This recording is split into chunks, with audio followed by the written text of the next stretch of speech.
શાળામાં લેટ શિક્ષક હોવાનો ગ્રામજનોનો આરોપ લગાવ્યો છે તે કેટલું સત્ય?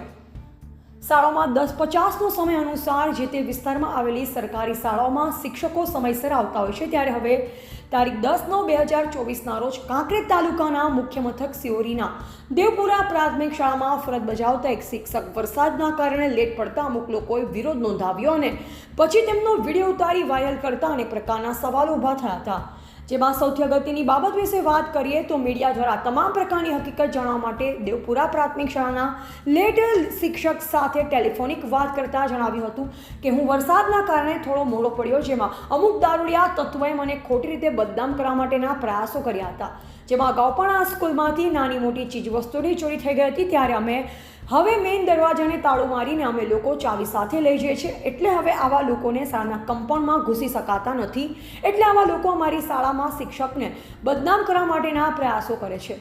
જો કે અહીંયા 2 શિક્ષકો ફરજ બજાવે છે અને ધોરણ 1 થી 5 સુધી ચાલે છે, જેમાં બાલવાટિકા સહિત 18 બાળકો સ્કૂલમાં અભ્યાસ કરવા માટે આવે છે।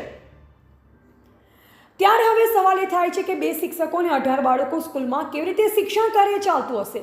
ત્યારે 11:30 વાગ્યા હોવા છતાં શિક્ષક ન આવતા વિદ્યાર્થીઓ ગેટ બહાર ઊભા હોય તેવો વિડીયો થયો વાયરલ। ગ્રામ લોકો શું સાબિત કરવા માંગે છે તે સમજાતું નથી। શું સ્કૂલ બદનામ કરીને બંધ કરવા માટે કે પછી માત્ર શિક્ષકને બદનામ કરવા?